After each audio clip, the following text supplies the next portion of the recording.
सबका साथ सबका विकास म्हणत आज भाजपच्या नगरसेवकांची सत्ता महानगरपालिकेवरती आहे। काल महानगरपालिकेमध्ये जो प्रकार घडला, महाराष्ट्र एकीकरण समितीच्या नगरसेवकांनी त्या ठिकाणी मराठीमध्ये कागदपत्रांची मागणी केलेली असताना इतर मराठी भाषिक नगरसेवक शांत बसले होते।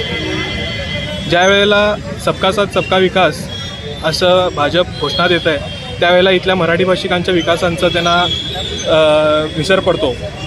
आणि त्याचबरोबर या राज्यामध्ये ज्या काँग्रेसची सत्ता आहे, ज्या संविधान वाचवण्याचा आव हे काँग्रेस आणत असते, या ठिकाणी इथल्या मराठी भाषिकांना संविधानाने दिलेल्या अधिकाराखाली सुद्धा जगू दिलं जात नाही। यासाठी हे काँग्रेस सरकार मराठी भाषिकांना त्यांचे न्याय हक मिळवून देण्यासाठी प्रयत्न करणार आहे का?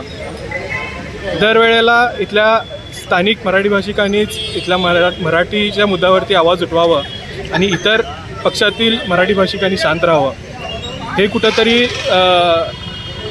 मान्य होणारं नाही आहे। त्यामुळे इतर पक्षांमध्ये जे मराठी भाषिक विखुरलेले आहेत, त्यांनी या सरासर गोष्टींचा विचार करावा आणि महाराष्ट्र एकीकरण समितीच्या मागे राहावं। इथल्या